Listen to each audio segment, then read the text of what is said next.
Good morning, distinguished professors, colleagues, educators, researchers, ladies and gentlemen. It is a great honor and privilege to be with you today. And let me sincerely appreciate the organizers of this important webinar, the African Science Network, and particularly the African academic community, for the invitation to actually contribute to this timely conversation. Now, I also want to thank every participant who has taken time to actually join us. I hope that over the next few minutes, I will be able to share practical insights that will enrich our collective understanding of the implication of artificial intelligence to teaching and assessment. Now, the topic before us is not whether artificial intelligence will influence higher education. That question has already been answered. The real question is how our universities and educational institutions will actually learn, adapt, and even provide leadership as the influence of AI continues to accelerate. Ladies and gentlemen, we actually stand at a defining moment in the history of education. Artificial intelligence presents an extraordinary opportunity for discovery, creativity, innovation, personalized learning, and even expanded access to knowledge. At the same time, it also challenges the need for us to rethink academic integrity, assess practices, and the very purpose of higher education. As educators, our responsibility extends beyond responding to technological change. We must ensure that learning remains meaningful, ethical, and even centered on human development. We have a great responsibility at this moment to provide leadership in the era of artificial intelligence, and of course, not just to simply adopt a new technology. You see, the leadership we are talking about requires evidence-based decision making, thoughtful reflection, and clarity about educational purpose. Our institutions must prepare students not merely to use artificial intelligence, but to use it wisely, responsibly, and even ethically.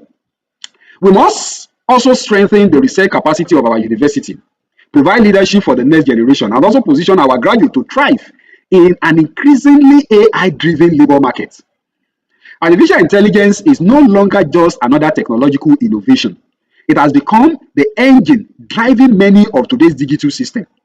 Some have actually described this age or this generation, if you want, as an internet age. But I would prefer to call it the algorithmic age, because intelligence algorithms increasingly shape how we learn, communicate, work, conduct research, and even make decisions. So the conversation around AI is certainly not new. However, what transformed the global landscape was the release of ChatGPT by OpenAI just recently, about 4 years ago, November 2022. That single event actually marked a widespread public adoption of generative artificial intelligence. Within months of the release of the chatbots, AI tools became available virtually to everyone. Adoption spreads much faster than institutions' policies, leaving many of our universities struggling to actually respond. So, the initial reaction we have seen so far across higher education or higher educational institutions was largely defensive. Institutions attempted to ban AI tools, introduce AI detection software, and focus heavily on policing students. But unfortunately, experience has actually shown that many of the AI detection systems produce unreliable results, including false positives, while AI technology continues to even evolve much faster than the tools designed to actually detect them.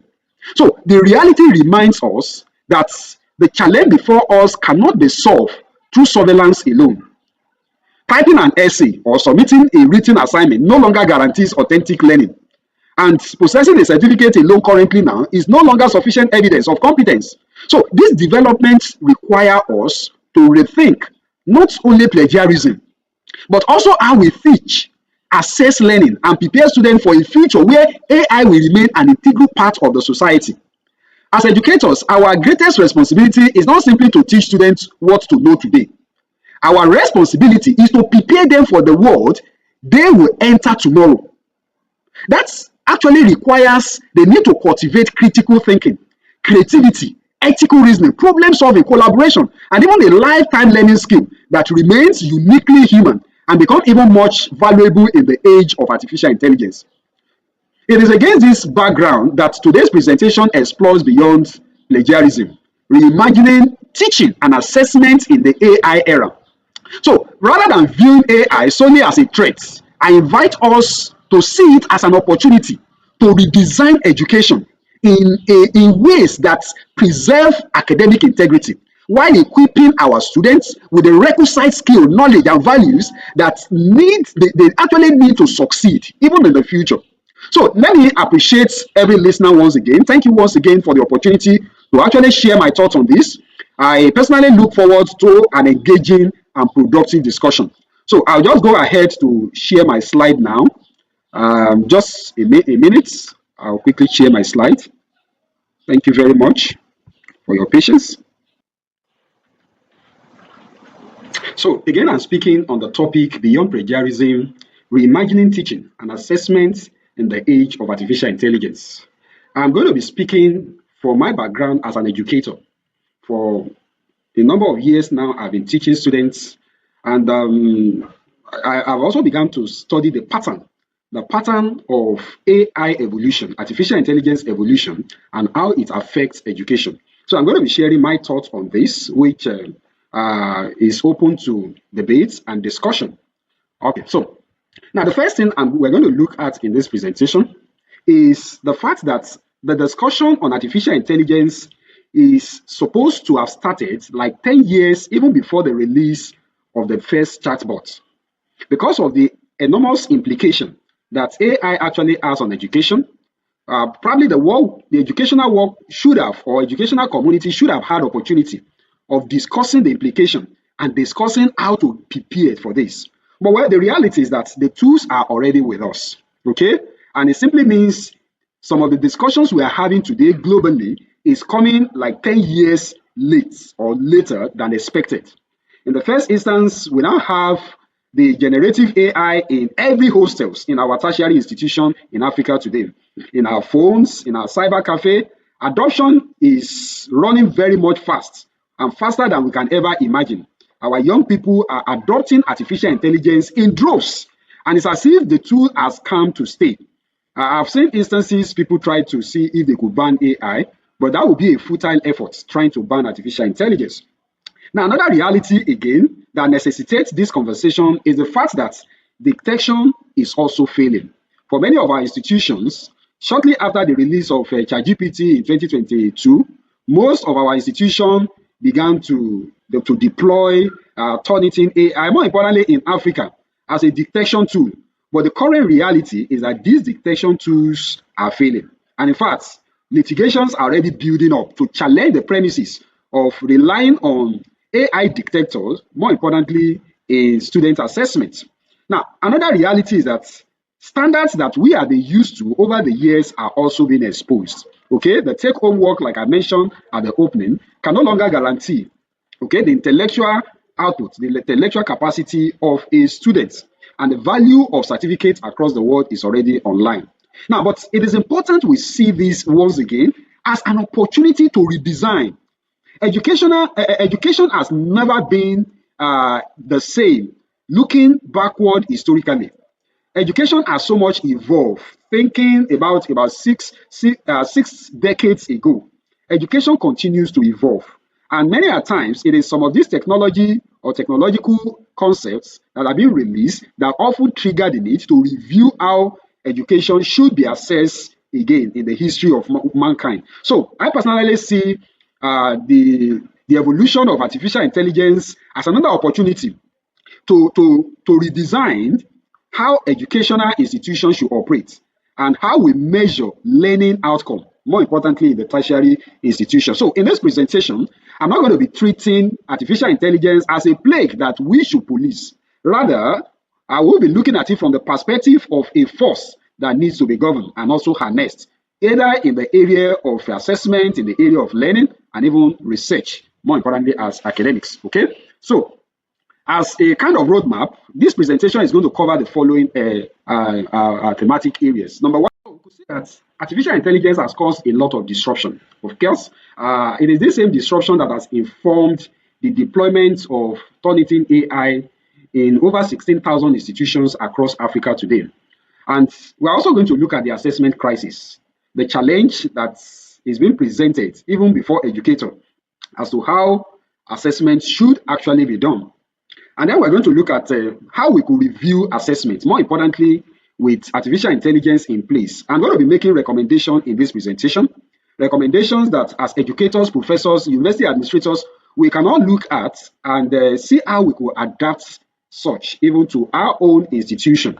I call it the two-lane design. I have the visor, the revival approach, and the process-based task. Now, we're also going to look at AI as teaching ally. The scope of this presentation is not just limited to assessments. We're also looking at how artificial intelligence can be a useful assistance when it comes to teaching, even as educators. But even beyond being used as a teaching tool, it could also be a game changer when it comes to learning, even for our students. And then we'll look at the different concepts we could bring in, like technological tools, concepts that could actually help in the teaching process. We are living in an age where attention span is gradually reducing or has greatly reduced. So, but we can, of course, leverage on technology with moderation in perspective to get the attention of our students, more importantly, in the course of teaching. And then we're going to look at the integrity, the disclosure policy that we must consider as educators, university administrators, and professors. So, AI is not just about to disrupt the university learning system. It has already caused a serious disruption. But one interesting thing we must bear in mind is that the disruption is actually not the destination. That is not the goal of artificial intelligence. Personally, I think artificial intelligence is about to change completely the entire template of formal education globally. We are already going to, we already see gradually unfolding an era where learning is becoming personalized. And a generation will soon come that they will feel amused when they hear that people sit in a formal setting like a classroom to take instruction. Because a time will come that learning is going to be grossly personalized. Artificial intelligence is trying to completely change the landscape of learning environments, bringing learning into the list of on-demand concepts. Okay, so and the implication of this is that the university are expected to begin to look at how we could begin to review who a graduate should actually be described as. Or maybe we ask the question, how do we establish who a graduate is? How can we prove an individual has graduated? So the perspective here is that our task is not to preserve the old way of doing things. Neither are we to surrender to the new way of doing things, but we want to see how we can redesign. Change is a constant factor. And while the university system has some measure of conservativeness, we must also embrace some measure of change because human is meant to evolve with time. And that is one important reality, even when it comes to academic. Okay, our responsibility is also to help the society to manage change and guide the society in an era where change becomes inevitable. So we are looking at the disruption artificial intelligence itself has caused, how we actually arrive here, and the fact that plagiarism is no longer going to work again. So again, looking at this from a historical perspective, shortly after AI was released, artificial intelligence became something that was widely adopted across the world. We immediately had in less than a few months that the chatbot was ever achieved. So, but of course, as at 2023, the GPT-4 dictators were all rolled out in our institutions. But like I mentioned, they are already failing. But as at the time we got to 2025, we started having reasoning models that have been able to outperform the capacity of the previous year dictators that were actually rolled out. Models that could think step by step, perform basic mathematical operation, even coding competition. And at that point in 2023, essays even became undetectable. Okay, because we now have humanizing tools. The great improvement we have seen in artificial intelligence is mind-blowing. We now have humanizing tools that could be used to humanize the output that we get from artificial intelligence. Now, as at the time we got to the beginning of 2026, it was another milestone, another big leap in the improvement to artificial intelligence. Of course, we have always looked at AI as a tool, but the reality is that AI has evolved beyond being a tool. I prefer to describe AI currently as an agent rather than a tool. Okay? As at the time we started 2026, we now have multimodal agents being developed. agents that could read images, run tools, complete multiple step tasks, not just answer questions, but even work. If you make use of Claude, Claude can perform operation in silence, even within your system while you are busy sleeping. It could help in summarizing thousands and millions of academic papers, summarizing them, putting them in tables, even without having to touch your system. All you need to do is to just program it. So what we have seen is a great development in terms of artificial intelligence. So, and the reality is that the improvement keeps growing on daily basis. People are still researching and bringing out wonderful developments with respect to artificial intelligence. And this actually makes the previous year's assessment with respect to educational institution completely obsolete. So whichever assessment model that was developed before is already rendered obsolete due to the improvement we have seen in artificial intelligence. And then policy written, of course, in 2023 can no longer be considered relevant in the current year. So we've seen the capacity of artificial intelligence in the ability to write essay, write report, summarize literature review, generate form and format reference. I think it's important I mention at this point that the illusion of hallucination in artificial intelligence is real, but can as well be over-exaggerated. Depending on the model an individual is using, a user is using at one particular time or the other. Number one, it's important to appreciate that artificial intelligence is a learner. The more it learns, the better it becomes, okay? With respect to an individual, a user. That is why we call it generative pre-trained transformer. So the more it learns, the better it is. So it simply means that hallucination can actually tail off even with time. We now have AI model that does almost 100% error-free outputs. And that is the reality. That's the reality, okay? So, and to some extent, people that are using free subscription AI are really within that range bracket, that confidence bracket of people that often complain of hallucination with artificial intelligence. I use not less than 6 different models. I use Gemini, I use Claude. These are paid accounts and they give you seamless. Of course, as researchers, you must do the verification. You must proofread. But the reality is that artificial intelligence has greatly improved beyond the allusion to hallucination that we are, that seems to be central in the conversation about AI today. But let me be very clear. Every researcher must take responsibility. You must verify whatever output you get from artificial intelligence. Now, it's been able to solve mathematics, write code. There are so many software before now that we commit a lot of time trying to learn. Data analysis software, I've learned R programming, I've learned Python. But when I saw the capacity of artificial intelligence, I can tell you for free that artificial intelligence is going to render some of these tools completely obsolete because it could do virtually what all these tools could do. Just with few prompts, you get your results. Okay, so artificial intelligence analyze data, clean data, it cleans data sets. It could, even when you can walk it through your data sets, cleans your data sets, and it will also ask you, how do I manage missing values and what have you? So artificial intelligence can do a lot today. The great improvement we are seeing today is mind-blowing. It could interpret your findings, your research, your result outputs.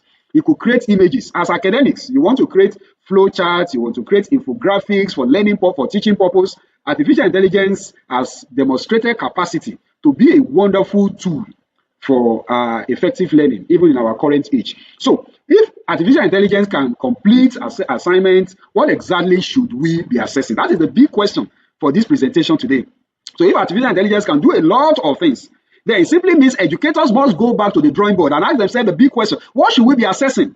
Should we be assessing products? Like for more than 10 decades, education is built on the philosophy of product-oriented assessment. Whatever a student turns out is his own handwork. But artificial intelligence is ending that particular era. And it's moving us to another era where we are forced to retake that model and move from product-oriented assessment approach to process-oriented assessment approach. How did you get this done? I mean, walk me through the process of achieving this particular output. And that is what this presentation is actually all about. Now, it's important we talk about the level of adoption we are witnessing with artificial intelligence. As a result of the disruption, over 72% is reported by a recent publication by Akibobola et al. 2025 that over 72% indicated that they actually use generative AI for their studies in our universities. But just 78% admit to using it. It means disclosure is still very, very low among our students. Okay, and that suggests one thing, that if artificial intelligence is a tool that we cannot do away with, a tool that our students have massively deployed in education, to what extent can we hold back in the policy of liberalizing the use of artificial intelligence and ensuring responsible use of that same tool? So we have a great responsibility as educators. Number one, to take the step not to police artificial intelligence, but rather to liberalize the use and champion the cause for responsible usage. Our young people are in need of leadership when it comes to the usage of artificial intelligence. I see many educators, lecturers, professors complain about students making use of artificial intelligence in an ethical way, but that puts the responsibility right before our table. Who should guide them? It is our responsibility to guide them, to teach them the responsible usage of this, because the reality is that they will use it. But we have the responsibility to guide them in the right way to actually make use of artificial intelligence. Okay, and we have seen academic misconduct also rising to between 60 to 64% worldwide. And this actually emanated from just 0% just about 4 years ago. Artificial intelligence has become a center of academic misconduct. And this calls for rethink, even as educators. So, again, the question for this presentation again is, why should we look beyond plagiarism? Why should we appreciate the need for a redesign in assessment approach? Now, let's look at what plagiarism intends to actually achieve. When we hunt after plagiarism, when we try to track using AI detectors to know if an individual has used AI or not. Of course, the concept of plagiarism is built around the idea that a fixed source actually exists for students or learner, postgraduate students, graduate students to actually copy from. But the reality with artificial intelligence is that there's nothing like a fixed source. Text is generated fresh in artificial intelligence. AI does not copy what has already been written before. It generates from prompt, it generates output fresh, tailored towards the user's experience. The profile of the user's experience, that is what artificial intelligence tailored the information generated to us. So it simply means that at this point, we're not talking about plagiarism, okay? AI does not plagiarize. It doesn't copy what somebody has published online and give it to a user at all. It generates it fresh for that user. It's going to tailor it based on your experience. It learns from the user. It learns the pattern of the user, the previous prompts, the previous outputs, and use that to generate information even for the users. So we can appreciate the fact that begs the question, okay, that it doesn't copy, it generates fresh information even for the user. So plagiarism purpose policy is usually anchored on whose word, but in the AI era, the AI era forces a better question, that is, who's thinking, okay? Who's thinking actually generated these outputs? And to what extent, as a learner, internalize that output, personalize that output, refine that output for personal, to be considered as personal outputs. This is very, very important in the AI era. Now, in the second part of this presentation, we're going to look at the assessment crisis. The take-home can no longer be considered as a measure of learning, okay? And detection can't even save us as educators, okay? Now, the question is, where do we go from here? So, we could see that AI can, of course, do a lot of assignments. So, as an educator, a lecturer, a professor, if you still give your students a take-home assignment, for most parts, what you are assessing is the ability of learners to use artificial intelligence. And that is not the actual goal of education. That is not the outcome that is to be assessed in education. So because with better prompts, you can get better essay. So if we keep using the old system, the take-home assignment as approach of assessing students, we are at best only trying to certify the prompt craft ability of a learner. So, but the implication is that any unsupervised work, unstructured essay can actually be done by artificial intelligence today, and we must move away from this approach of assessment. And again, looking at the dictation tool we have been talking about, dictation tools are becoming a mirage. Dictation is becoming a mirage. We have independent study that put real-world false positive rate for above vendors' claim. Innocent students are being flagged today. For most supervisors, researchers, the moment you see a well-polished essay written by students, the tendency is to begin to think, I hope you have not used AI.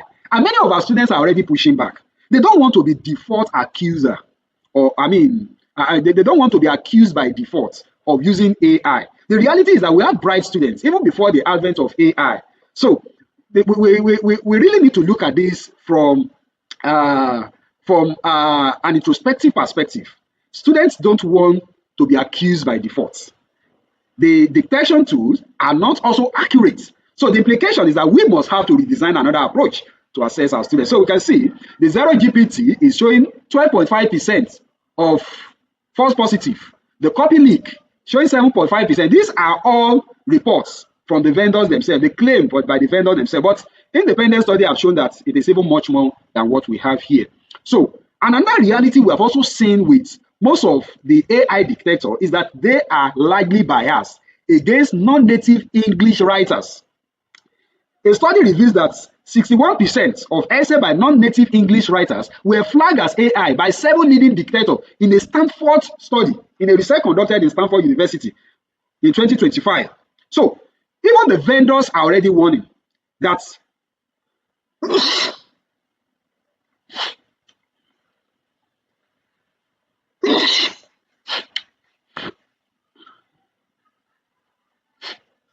the AI score should not be the sole basis for taking action against students.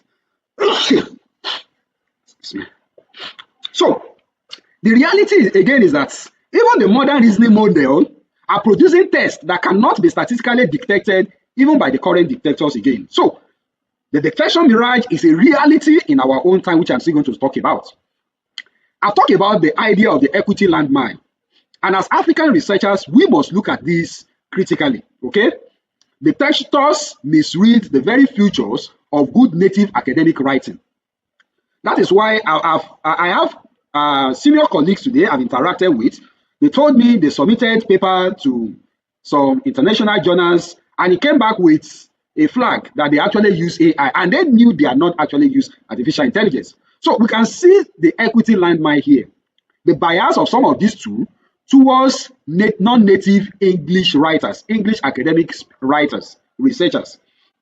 For several years, the African continent relied on using antivirus when the problem of computer virus became a serious issue globally several decades ago. And we realized that it was the same model. The vendors produced the virus, and then they also marketed the antivirus software to police it, creating a robust multi-billion naira market. As Africans, we must think carefully about AI detectors that are being rolled out for our use in the universities in Africa. Many of the European universities, in the US, they are already discontinued and turning off some of these detectors. But in Africa, we are still depending on it largely. I'm going to tell you why we shouldn't, we should stop depending on these detectors. Very, very important. So we have institutions like the Curtin University in Australia. They have already disabled it in 2026. They see these dictators as opaque in their mechanism of operation. And for many of us as educators, university administrators, we can't clearly explain how these dictators even actually work. I can tell you that most of us in the university system cannot explain how Turnitin AI actually works. What is the mechanism of operation of Turnitin AI? How does it establish plagiarism? And we are using this to judge our own students. This is what we must look at in a very critical way. We have the Michigan State University in the United States also pausing the use of Turnitin AI detector because of the high rate of false positive that was also detected. And we have legal case already building up. We have legal case across Europe already building up. Students are taking institution to court and winning against institution because most institutions could not even explain. Judges will say, come, with the rate of false positive of these two, you can't reliably say that this individual has actually cheated. So this is the current challenge that we must face even as university educators, okay? So the global consensus is consolidating fast on the fact that you cannot dictate your way out of AI. We cannot dictate our way out of AI as educators. Now, here I put a few landmark AI cheating cases and how they all ended. We have the one in New York where a student was actually accused of using artificial intelligence. But after a drawn court case, the student actually won. The court ruled against the institution that there was no valid basis for considering or classifying the writing of the student as a misconduct. And many of our other institutions are also coming on board to say that, oh, this is a complete black box. We don't know how it operates, and we can't keep relying on it.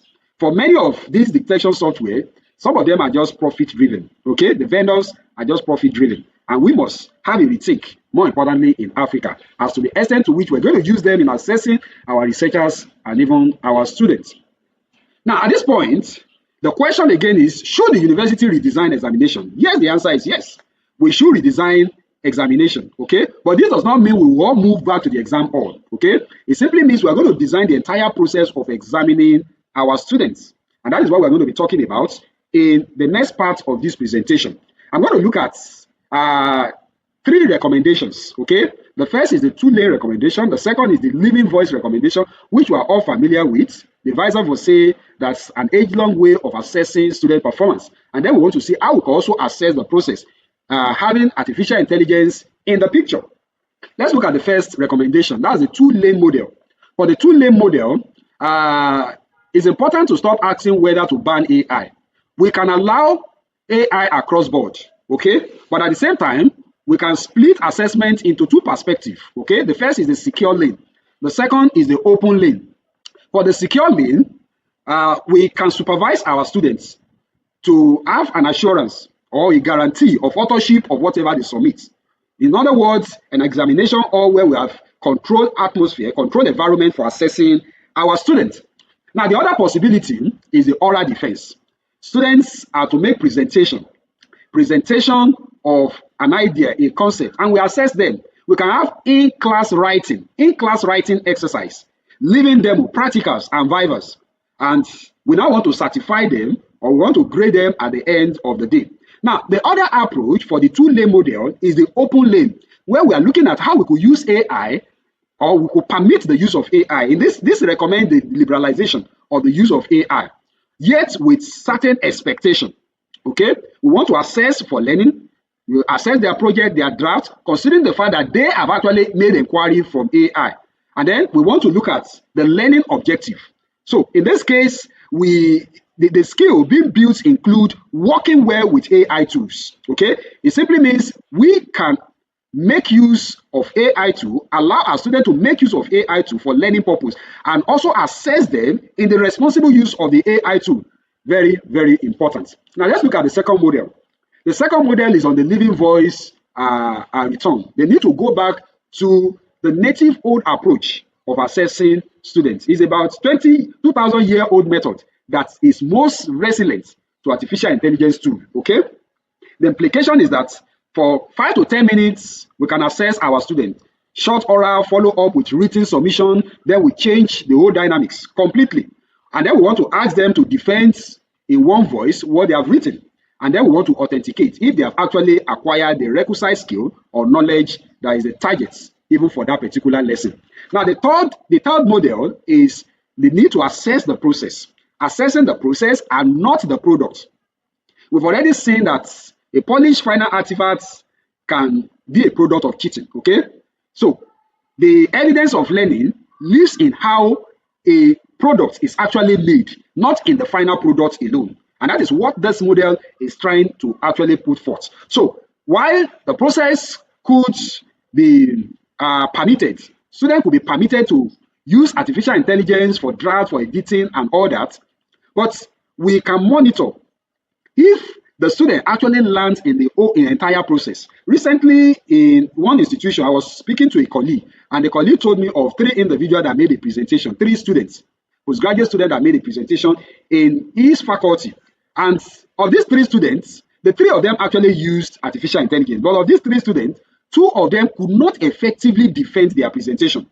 It was glaring to the audience that these people, this student, this candidate, all use artificial intelligence from their proposal draft to their methodology design, even to their PowerPoint slide creation. They all use artificial intelligence, but 2 couldn't defend. But one could defend the research work excellently, the proposal excellently. It simply means the tool is not the problem. The wrong use of the tool is the problem. So we can guide our students all through the process of using artificial intelligence. So we want to assess the process, not the final product. Okay? Now, This is a sort of template. If we are to reimagine assessment, we can look at it from this perspective. Like for every class, you want to add, maybe for your final, your semester assessment, you want to add 5 minutes oral. Append a short viva to any existing essay or project. So it simply means for any assessment we must do for our students, there must be an attachment, okay? We append it with a short viva section where the student will be able to speak. It will also develop the communication skill of our students, presentation skill, communication skill, speech delivery skill, and all that, which is very, very important. So then we move from the 5 minutes oral, we move to in-class assessment. Then we can have personalized the prompts. We can stage the submission. We can assign AI to critique. Our students should be able to use AI and also critique the final output of AI. At that point, it takes them to a higher standard, a higher step above whatever output they have received from AI. You can tell the students, use AI to draft so article, and then come to the class to critique what you have written. Critique, try to pinpoint areas that are completely incoherent. And after you have done that, try to make a presentation of your final findings. I think this will elevate our students beyond the current status. So in that case, AI will become a springboard and not a setback. Very, very important. And another important thing again is to encourage them on the need for disclosure. The level they have used AI, step by step. What are they using for? How was it used? To what extent was it? Why was it used? The detail. We should be able to encourage our students to do all that. Here is a kind of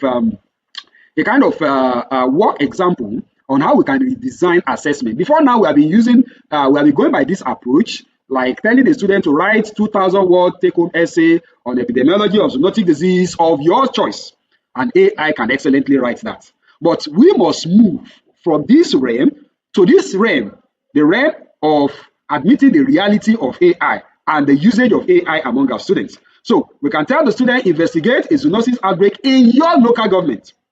Using the data set we collected, submit the draft, the reflection, defend your analysis in 7-minute vivas. This is the game changer when it comes to assessment in the world of AI. So the implication of this is that the local data is a personalized data. It's generic. AI cannot develop it, okay? Number two, the student has to show the draft process, okay, which will be evidenced in the viva section. So the viva will prove the authorship of that particular work. So in that case, AI may be considered open for use, but to clean data and to check the codes, AI can be considered open for use. But of course, the final defense rests squarely on the student. And that is the point at which we can tell the level of understanding and the learning outcome for that particular candidate. Now we come to the fourth part. The reality is that AI can be a useful ally for us as academics. AI can be a gap bridger. It can bridge the gap between access to quality education in poor communities across Africa. So we want to see how can AI be used for our teaching and even for the learning of our students. Very, very important. Now let's start from our students. Now there is a publication on Benjamin Bloom classic findings.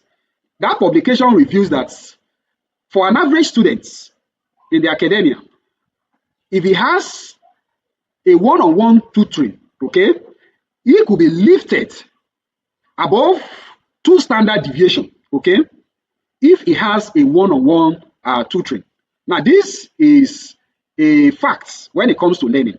One-on-one lesson helps learners, more importantly, average students. So, according to Benjamin Bloom, you can have an average learner or an average student being lifted 2 standard deviation beyond the current situation. And AI can do that excellently. AI may be that one-on-one tutor that can actually lift our students. Because with AI, we can have on-demand tutoring. A patient study partner around 2 a.m. As educators, our students are not so much allowed to call us any time of the day, but they will easily turn to artificial intelligence for learning, for assistance, to explain concepts. Maybe for research students, statistical terms, statistical concept, p-value, confidence interval, relative risk, odds ratio, some of these apparently difficult concepts in the academia. Our young people, our learners can actually use AI to actually have clear guidance on it. And AI can also be a tool for instant differentiation. It could address learners based on their peculiarity. It could guide learners based on their peculiarity. AI can present illustrations that are personalized illustration, even to individual learners. when it comes to academics. It can also help even in local language. AI has been so much vast today. The improvement is so wonderful today that it could communicate in native language. Okay, and this is a great springboard even for our learner across Africa.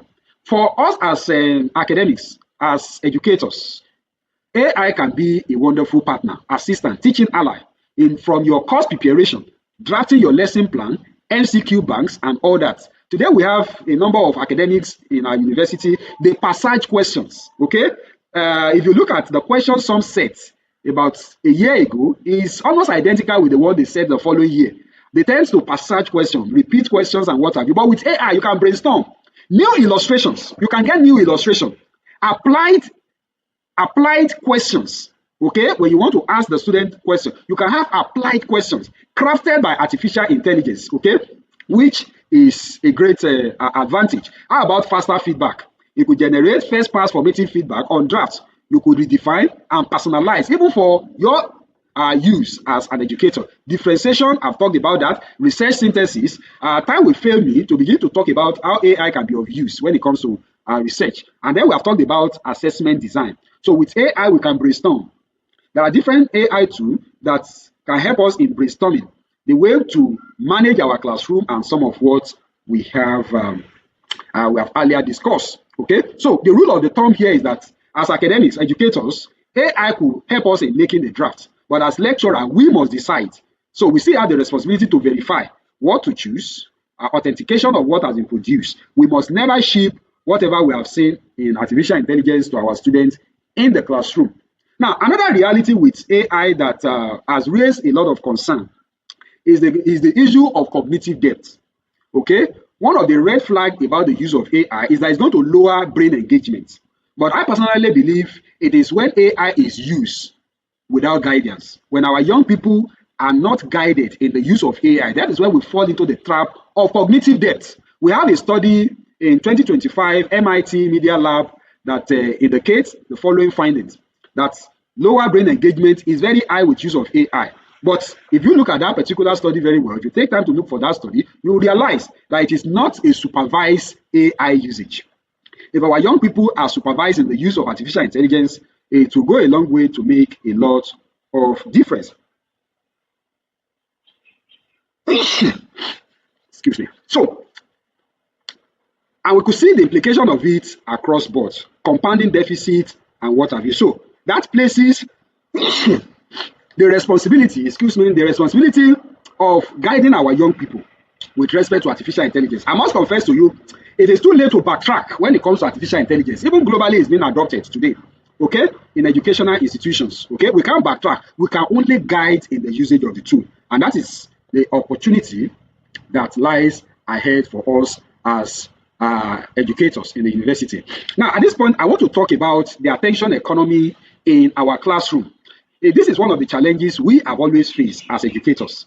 Even with the current economic pressure globally, our young people are not putting full attention to learning again. And that implies that we must think outside the box as educators. The social media is occupying the central theme in the tool that have become a distraction for many young people.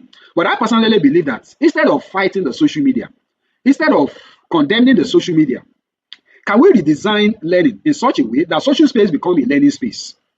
If you go to some Asian country like China, what they watch, what the young people see on social media are not corrupting things. They are not distracting things. They are educational things. But it simply means that in Africa, we need to review our value system in Africa. We are not putting valuable things on the social space for the young people. The reality is that you cannot deny the young people of the social space. In fact, they are not going to listen. But what we can do is to bring learning to the social space. The government has a strategic role to play in this. We can minimize the lot of distractions we have in our social space and stuff it with a lot of learning concepts in the social space. And that also leads me to a sort of advice I have for colleagues, educators in the university, professors, lecturers. For over the years, we have acquired a lot of skill, learning, knowledge. This does not have to end within the four walls of classroom. We can affect generation beyond the four walls of classroom. You must not be in the classroom for you to teach. You can teach. You can put your system, you can put your phone, teach a concept, put it on social space. And let's stock the social space with valuable things that young people can actually learn. And of course, we're going to talk about the managing of attention deficit here. So, for the attention deficit, there are tools we can actually bring into the class that can actually help us to manage this attention deficit. We must moderate the monologue approach of teaching our students. 5 minutes monologue presentation, teaching from the blackboard. There should be a sort of periodic interruption, okay, of a kind of break in that monologue to bring in tools that will capture the attention of young people. This is what I've actually done for many years. Sometimes when I teach my students, my class is always 100% attendance. My students love the class because I've created an atmosphere they enjoy to be part of. My class can be noisy and it can also be very quiet. This is a skill we must build as academics. Personally, I don't take attendance when I teach students. I create an atmosphere that they would love to become part of it. And aside the Viva's approach I've recommended as a way of assessing students, we can bring in tools, technological tools that can promote engagement and manage attention deficits that our young people are actually battling with. I'm making a recommendation of the following tools. We have the Coyote. I use Coyote a lot. The Slido. These are tools that we could use as gaming tools for learning. We can package some of the teaching, some of the courses, some of the lecture. We package them in form of as a kind of assessment at the end of every class. At the end of every class, my students, they sit for Slido, okay? I take them through it. They find it interesting. It helps me to also appraise the level of comprehension of the students. And ultimately, I use it as a way of assessing them. So we can have several of them. We can adopt some of them in our class as lecturers, as educators. We have the peer deck, the multimeter. I've been using Google Classroom for more than 7 years now, and it has proven to be a very wonderful tool. But of course, like I mentioned, that when we use technology in class, there must be some measure of moderation. The idea is not for technology to dominate the class, but rather to provide a kind of atmosphere that can help manage attention deficits among our learners. So we have seen the benefits of such tool in managing attention deficit. But the reality again is that we must, while we adopt some of these tools, we must plan and review what will actually work for our own class as educators, okay? We want to make use of tools that can operate with low bandwidth, okay? Sometimes the student will tell you that, come, we don't have data. Sometimes you may have to gather them in group, gather them around a particular phone. There are times when I teach, I could just go to WhatsApp and create a pool and tell them, pick one. I teach them statistics, I teach them epidemiology, and I create a kind of pool, like a quiz. It's as a way of helping you to get the attention into whatever concept that you want to actually pass across. But like I said, we must look at, or we must review what could actually best work even for our students. Now, as I begin to round up, I look at the integrity, the disclosure, and the governance around artificial intelligence. We must begin to review what we consider as misconduct with respect to artificial intelligence. If we keep seeing the use of AI as exam misconduct, we are going to greatly deprive of our students of international engagement. The world is currently moving at a speed that we have never known before. And all over the world, artificial intelligence is being used as a springboard for learners all over the world. And if our students are going to compete globally, we must allow them to use global tools. So my recommendation in this presentation is the need to legitimize the use of artificial intelligence. Using AI within the task stated, within permission level, we can decide as educators, you can use AI within this premise. Very, very important. If we keep seeing the use of AI as a misconduct, we're going to deny our students, number one, and they are not going to be well positioned even for the labor market. Because we have government agencies now that are deploying artificial intelligence in the field of agriculture, technology, corporate organizations, financial institutions, and private establishments. If we want our students, our graduates, to be fit for the labor market, we must not deprive them of the use of artificial intelligence. Otherwise, we'll be preparing them for a world that no longer exists. And with time, if they begin to see that there's not much relevance to what they have learned in school and what they are doing outside, after school, then it becomes the greatest threat even for the formal educational system. Okay? Now, we can design a kind of disclosure template for our students in this form. I describe this as the AI assessment scale, which has been adopted all over the world. Over 30 languages across the world today are using this particular template. So in terms of disclosure, so we can liberalize it with an understanding that students should disclose the level or the extent of the usage of artificial intelligence. The first scale there is the no AI. The student in this case, or the learner, wants to state that, this work is done in a control condition, the existing skill only, without the assistance of artificial intelligence. AI is used in the planning. That's the second scale. The third scale is AI is used in collaboration. The fourth scale is full AI usage, and the fifth scale is AI exploration. So the student should be able to indicate. We can encourage our learners, our students, postgraduate students, to indicate the scale of usage of artificial intelligence in their work. It simply means the ability to disclose becomes another criteria to actually score as well. By so doing, we're going to also be teaching our students honesty. We'll teach them honesty, transparency in the course of learning. So they are being able to communicate the skill is also a template for assessment. So we must normalize the use of artificial intelligence. Let them state it. For our research students, let them state it. For this assignment, I use also AI. I use it for brainstorming. I did not use it to do this. And then you want to make full declaration. This is also part of what we must be able to teach our learner. Now, but how should institutions anticipate this revolution? Number one, our institution must come out with policies.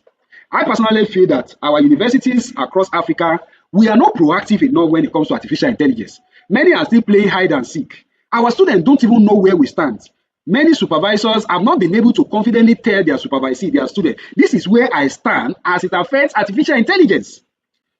But this will not help the academic community. We must be able to take a stand on policy, and this policy should be made public. The policy should be made public. It should be published in clear terms, okay? Without any form of ambiguity, inconsistency. It must be clear where the university stands, what is allowed, what is permitted, what is not allowed. Very, very important. And also the building capacity for staff. We must build our staff. We cannot lead. We can't provide leadership as educators, as lecturers and professors on a concept, a technology that we don't have clear understanding of.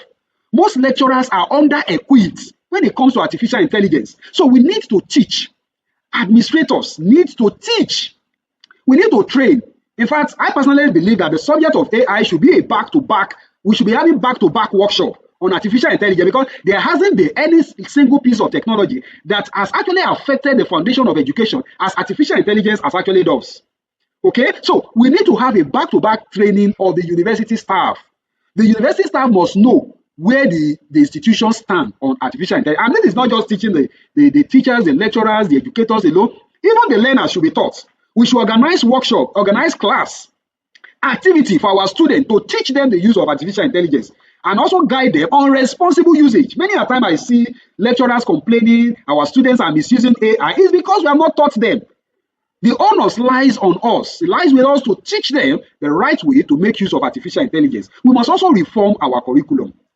Well, I can understand a lot is going on with curriculum review, but the curriculum review we have today may not be catching up with the reality of artificial intelligence. Recently, I was in a presentation. I was invited to speak to some member of staff that were newly employed in an institution. And before my own presentation, a professor gave a brilliant presentation on curriculum review. And he said something that got me worried. According to her, that university review curriculum every 5 years. And to me, that is completely out of place in the world of artificial intelligence. Because we can't afford to be reviewing curriculum every 5 years with artificial intelligence in play. Our curriculum review should be at least annual in our institution. Very, very important. So how about the governance adaptive? Okay, we have to review annually. I've talked about that. We have to protect the vulnerable. Okay, and then we must ban the score as a verdict. Let's ban the use of Turnitin AI. Turnitin AI is not the right way to go. Okay, because this concept is actually a black box. Many of us don't even know how it works. Just like we don't know how antivirus work. We were paying for it for several years, and somebody was developing the virus, putting it into circulation and providing the solution at the same time, creating an economy for profits into billions of dollars. We must not fall in the same trap again with AI detection globally. More importantly, in Africa. So we must lead in terms of value. This is very, very important. Now, like I said, I can acknowledge some measure of development in terms of governance with artificial intelligence. Like in the case of national AI strategy being developed in Nigeria, and has since been reviewed in April 2025. But I still have a problem with the national AI strategy being developed in Nigeria. Number one, the latest review indicates that that review, it spans from that 2025 to 2029. You don't develop a strategy to manage AI that way, because AI brings to be a new challenge, new reality. So you can't develop a policy and extend it for 4 years. 4 years policy will not work with artificial intelligence. And another reality is that while we have the national AI strategy, it should be domiciled in our university, in our institution across Africa. We can't just have national strategy alone. We should also communicate it. There are many people that don't even know that we have national AI strategy in Nigeria or even in some other African countries. But it's not enough to have policy strategy. We should communicate it to the stakeholders. The educators, the university lecturers, they are all stakeholders. The learners, the students are all stakeholders. They should be brought in to have a feel of what it's all about. We have the NUC do beautiful work with the CCMAS reform that we currently have, but we need to communicate this. We also need to review this in the light of artificial intelligence. So we have a lot of institutions that are also doing something wonderful. I can acknowledge that, like AI Unipod and Unilag. Some other institutions are already developing academic framework, but we must move faster as it affects artificial intelligence. Our young people must know where we stand as institutions. The teachers must know where we stand, even as member of staff. Very, very important. Now, I look at this 5 pillars for AI ready university. Okay, the first one is the policy. If our university will be considered AI ready, we need to be, to ponder on these important 5 pillars. The policy must be succinct, must be clear. Okay, pedagogy, innovation, AI awareness teaching, built for how students learn and how. We have institutions in Europe, in the United Kingdom. Their students have AI model. They have access to AI model. I have a colleague I spoke with some time ago. He told me that members of staff have access to 2 different AI models, paid by the university, managed by the university administration.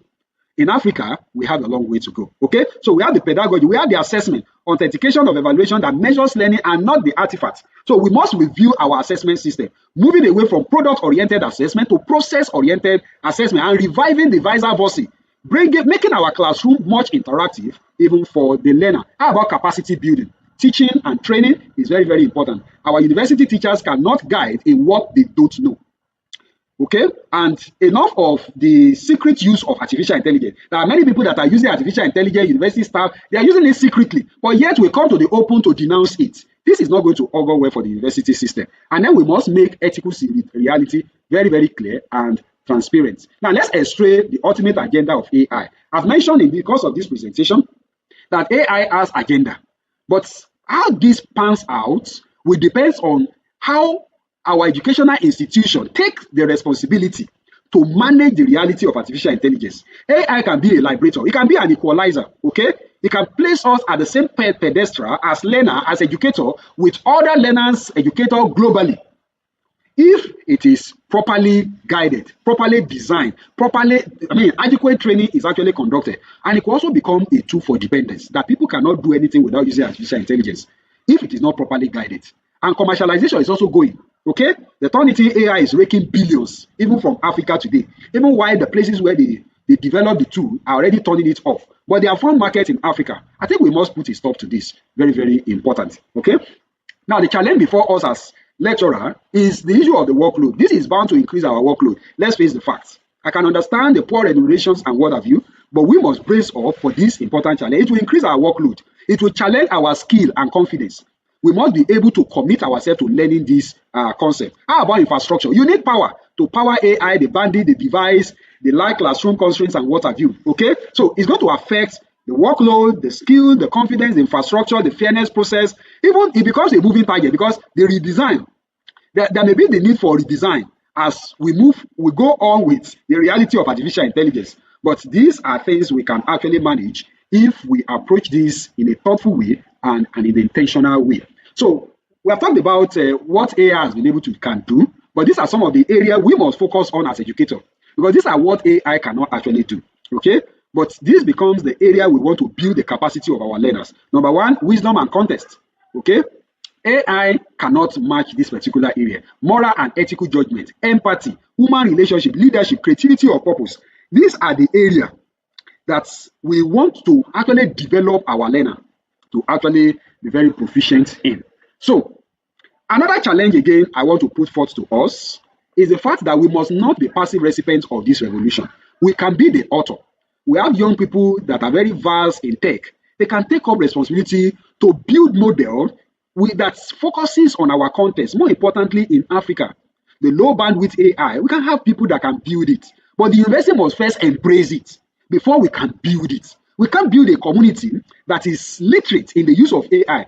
Neither can we build a community that are developer of AI tools if we have not what embrace the need for artificial intelligence. So we can make a great lot of change if we review what is happening with AI and try to key in. So the greatest risk is not that AI will make students less intelligent.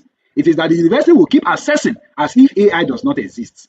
And that will be like chasing shadows, which will not be okay. So the question is no longer whether students will use it, it's that whether our universities are ready for a world where everyone can actually use AI. So the goal before us is not preservation, it's not to surrender to AI, but to redesign assessment, even our teaching approach, our research plan to accommodate the reality of AI. So as I wrap up, in my closing, detention is actually a dead end. We should drop it. So it's unjust to our students, and redesign becomes important, not policing. We must secure what matters in controlled oral assessment and open the rest to skilled AI use. And then we must assess the process and the living voice and not just the polished products. And we allow AI to guide us as tutor, to help us to differentiate. But we must be careful of the reality of cognitive depth. That means we must actually guide the learner.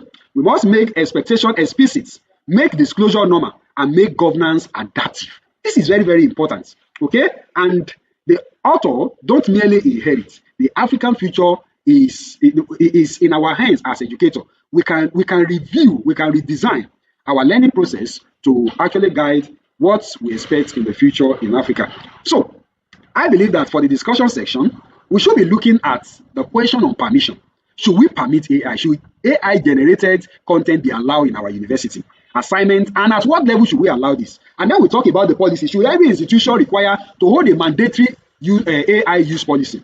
And to what extent can our traditional exam be actually modified to accommodate AI? What should be the idea of authentic learning? What should we prioritize in terms of skill as educators? And should AI literacy be made compulsory, even for our undergraduate students, that they should know how to use AI and how to use it even responsibly? So thank you very much for listening. It has been a wonderful time. I think the floor is now open to question and answer. I remain yours again, Dr. Felix Oyeleye. Thanks for listening again.